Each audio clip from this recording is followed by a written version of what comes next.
just met João Fonseca for a little bit. What are your first impressions? Okay, I'm playing. Hold on. Okay.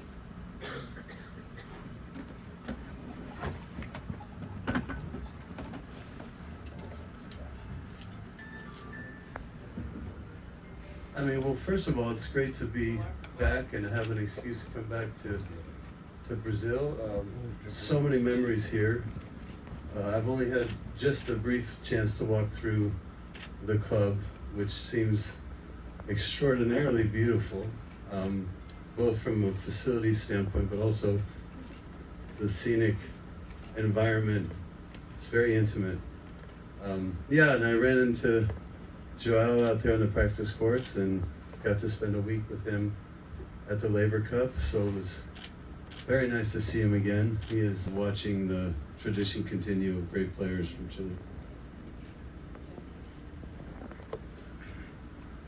Good afternoon. Have you ever thought about a Labor Cup edition in Brazil? You have this relationship with João Fonseca. Have you ever thought about it?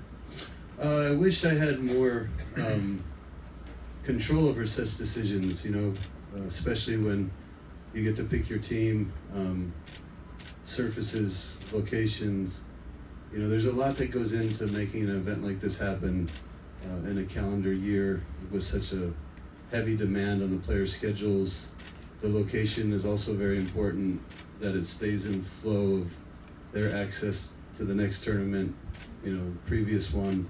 You know, there's a lot of considerations. The Labor Cup has done a great job in figuring out, you know, the working logistics to make it as successful as possible. But I mean, to play here in that, with that format, with that event would be remarkable. This is a very passionate sports country, and I've always seen it firsthand.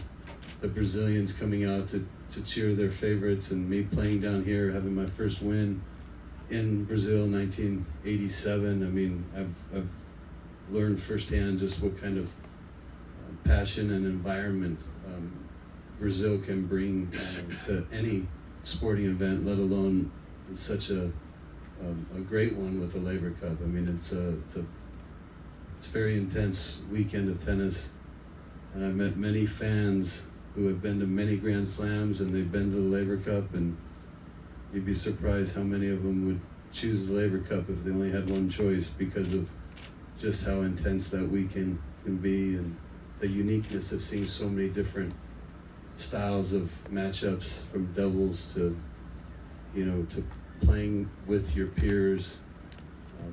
The guys show up with such intensity when it's time to play.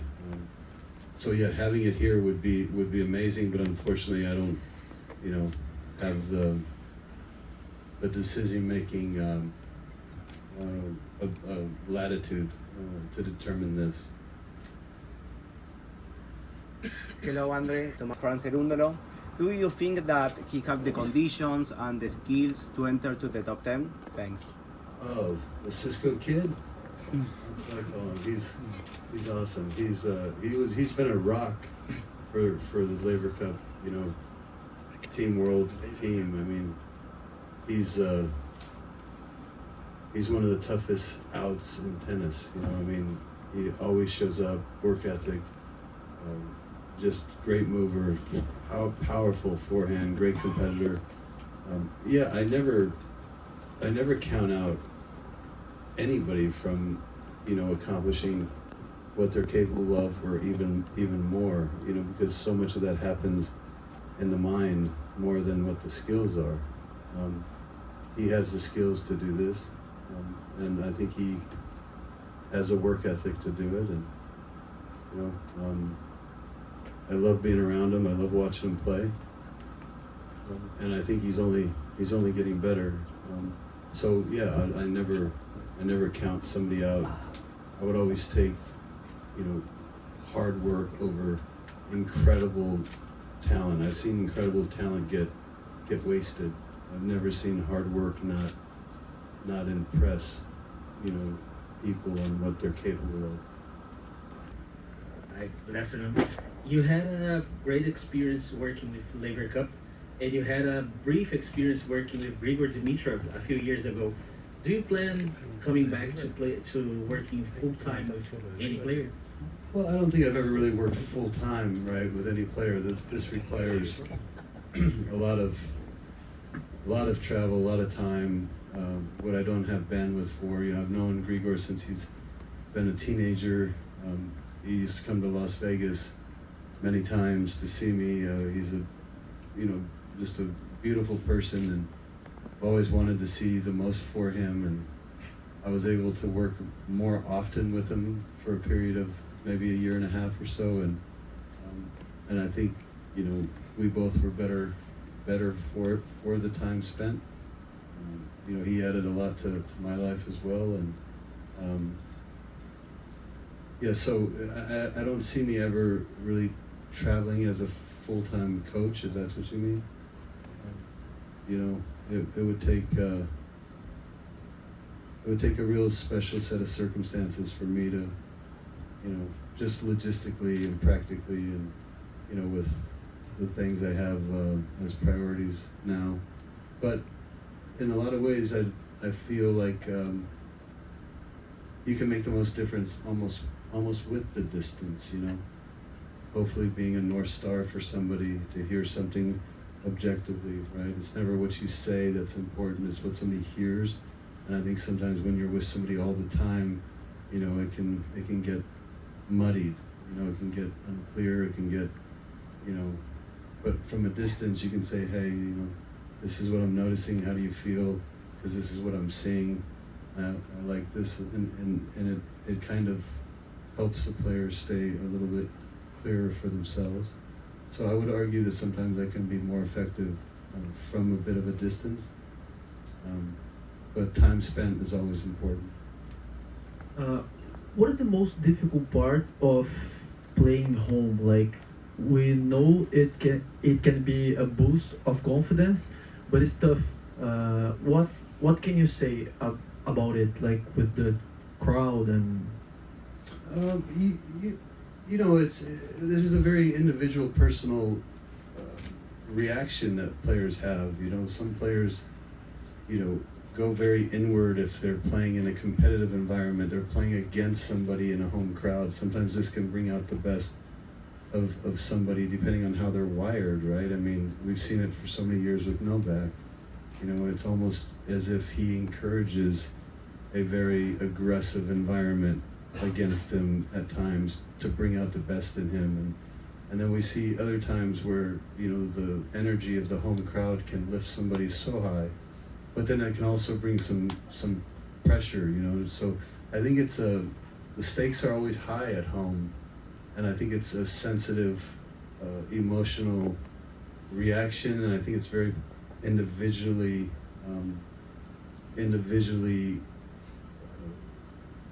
unique to how somebody handles it. It's every person can treat that a little differently. I mean, for me personally, it was always 50-50, Sometimes that home crowd, gave me everything I needed, and other times I wanted so much to do it for them, I wanted it too much.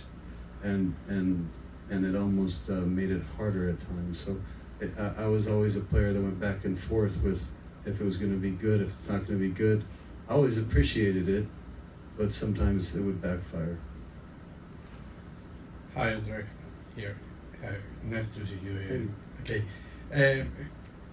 Which is the most important difference that you find between the time where you tennis player and this moment? Because at this moment, looks like the players only explode the ball, and your time, the players looking for which way to play against the other player.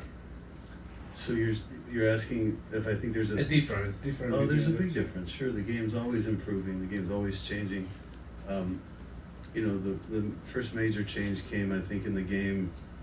Not the first, but the one that really seemed to shift the strategy, the geometry of tennis, was with the Luxelon string. When Guga brought this in, the spin, right? When you get rewarded for swinging faster and having more control, this starts changing trajectories and it starts changing geometries and then it starts changing court position, and so it starts changing everything. Then the child that's growing up seeing this, they start succeeding more or less depending how big they are, how far back they play to give themselves the time, you know. So eventually it's a slow pendulum, but the game always has to adapt and has to get better, you know. So, you know, I was fortunate enough to play the game in a way that allowed me to take on in my time the people coming forward,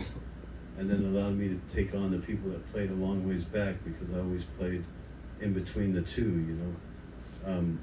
And so I could take people's time this way wherever they played. But these days the athletes are, you know, much bigger, much faster, and there's much more transition tennis in the game. You know, you never quite know when you're ahead in the point, because from any part of the court, these athletes can hurt you, you know. So it has changed, you know, dramatically. There's still a lot of strategy involved, but it's just a different rules of engagement. Thank you. People in the grades, and Yeah. maybe you see yesterday in Dallas or in the beach, no people, or Sinner playing in Doha with no people on the grades. What do you Yeah. think about all this? Well, I don't have a privileged seat behind the scenes for all the reasons for decisions, but what I do see is the sport is turned into big business. You know, yeah, it's only grown. You know, players. Some players are treated as corporations now, even, right? I mean, that's how much business there is to be had. So, you know, the human condition is undefeated. You know, if you want to know where something's headed, always follow the money. But with that being said, you know, I have a special place in my heart for being down here for many reasons. From, you know, all the fans of sport and tennis down here in South America, and I do like to see the equity of that being shared. I think changing surfaces could have an impact on certain players' decisions to come down here, because this is a pretty difficult transition to go from here straight to, you know, the American hard courts, and it takes its toll, you know, on players. I think we saw it last year with Zverev, who came down here, and then took him a while to find his footing. So I do think in some respects the surface would encourage other players to continue it. You know, some players, you know, you have to manage your schedule, you have to manage your game and your decision making and your places you play based on, you know, making sure you are peaking at the time that you want to play your best. And so I don't know if it's going to answer every question, but not easy to go from hard court to the heaviness of this environment. You can feel it in the air, the humidity, the denseness of the clay, the weight, the slowness, to then back to the hard courts. You know, it's not easy on the body, not easy on the mind, not easy on the traveling. There's so many working components for these players that have to make that decision. But I do like to see the game grow. I like seeing expansions. I like seeing facilities getting better. I like seeing new countries getting involved. I like seeing competition. I like seeing the sport benefiting from all that. But to say I understand the working components as to where the downsides are, you know, I don't sit behind the curtain on that. So it'd be hard for me to speak to the pros and cons.